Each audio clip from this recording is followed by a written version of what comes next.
What's up, y'all? T-Bob here. And look, if you paid attention to this LSU coaching search, there's a good chance that you've come across the story that new LSU president, Dr. William Tate, wants to be heavily involved in this decision, that he thinks of it as a legacy hire, and that he even specifically wants it to be a minority hire. Off the jump, I want to be clear. According to what I've heard from multiple people, this is simply not true. And as a side note, I also think it's hugely unfair to any potential minority coach that would get this job, being then that coach would walk into a situation where a large portion of the fan base saying, oh, he just got the job because he's black. That's some BS. Now, according to what I've heard, the bottom line is that this is Scott Woodward's decision, and Dr. Tate just wants to win football games, and thus Woodward must get this right. So, no, look, the search is not about 100% getting LSU its first minority coach. It's about giving minority coaches a 100% equal opportunity, and thus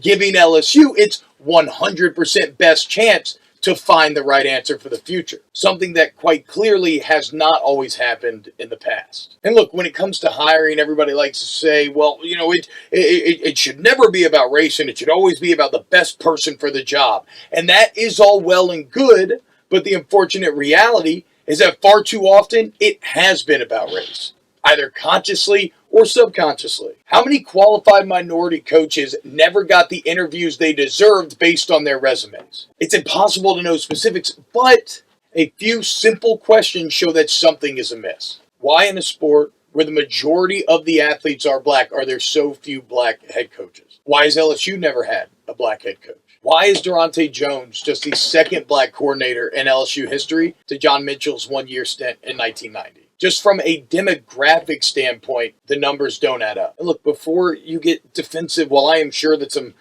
old-fashioned, very direct, horrible racism has taken place, it doesn't always have to be something nefarious. I think it's human nature to hire people of similar backgrounds, right, of similar interests, people that you naturally gravitate towards, your friends. This is normal. Hell, I'm a perfect example of this, right? I have gotten jobs that I did not deserve simply because of who I'm friends with and how they felt about me. So when you say, oh, well, it should never be about race, the problem is, from a different perspective, it far too often has been. If it hasn't looked like that to you, I would argue that's because it's easy to not see color when everybody looks like you, right? I mean, for instance, I bet you remember that white running back, that white wide receiver in the NFL you love. So what's the point of all this? The point is, in that my opinion, what Dr. Tate and others are saying is not that LSU must hire its first minority football coach. It's saying that LSU cannot afford to get this wrong. And thus, they have to fully, objectively, and honestly explore and vet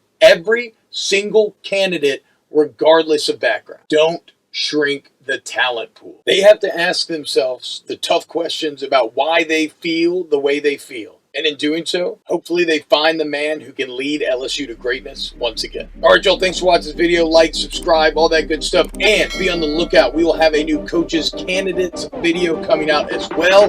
Listen to Off the Bench.